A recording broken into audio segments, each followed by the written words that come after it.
তৃপ্তি ডিমরিকে তো আমরা সবাই চিনি যে অ্যানিমাল মুভিতে কাজ করার পর রাতারাতি ফেমাস হয়ে গিয়েছিল, কিন্তু রিসেন্টলি তৃপ্তি ডিমরিকে মানুষ পছন্দ করছে না, কারণ সে ভালো ছবিতে কাজ পাচ্ছে না। তৃপ্তি ডিমরিকে নিয়ে কথা বলা যাক। তৃপ্তি ডিমরি অ্যানিমাল মুভিতে কাজ করার পর সবাই তাকে চিনতে শুরু করে।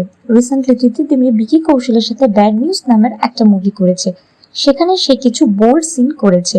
এখানে বোল্ড সিন মানে কি? বোল্ড সিন বা সেন্সেশনাল সিন হলো যেখানে অ্যাক্ট্রেসরা খোলামেলা চরিত্রে অভিনয় করে। ব্যাড নিউজ মুভিতে তৃপ্তি ডিমরি বিকি কৌশলের সাথে একটা গান করেছিল, সেই গানের সিনগুলো অনেক বোল্ড ছিল। এখন মানুষ বলছে তৃপ্তি কেন কোনো ভালো সিনে অভিনয় করছে না। তৃপ্তি ডিমরি অ্যানিমাল মুভিতেও কিন্তু রণবীর কাপুরের সাথে বোল্ড সিন করেছে, আর সেই নির্দিষ্ট সিনের কারণেই তৃপ্তি ডিমরি ভাইরাল হয়ে গিয়েছিল। এরপর সে ব্যাড নিউজ করে।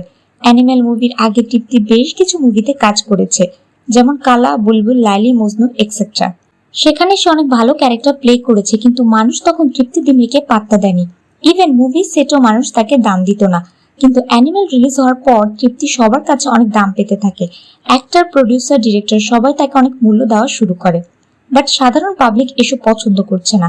যেমন এখানে একজন কমেন্ট করেছে, আমি জানি না এই মেয়েটা কেন অ্যানিমাল মুভির পরে অশ্লীল স্ক্রিপ্টে কাজ করছে।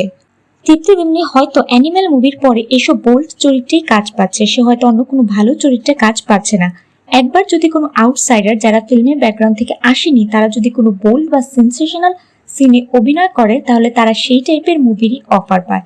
যেমন দিশা পাটানি MS ধোনিতে একটা ইম্পর্টেন্ট ক্যারেক্টারে ছিল, বাট এরপর থেকে সে শুধু বোল্ড সিন পাচ্ছে। ইদানিং তাকে আর নর্মাল কোনো মুভিতে দেখা যায় না। ব্যাড নিউজ ধর্মা প্রোডাকশনের মুভি। ধর্মা প্রোডাকশন হলো করণ জোহরের প্রোডাকশন হাউস।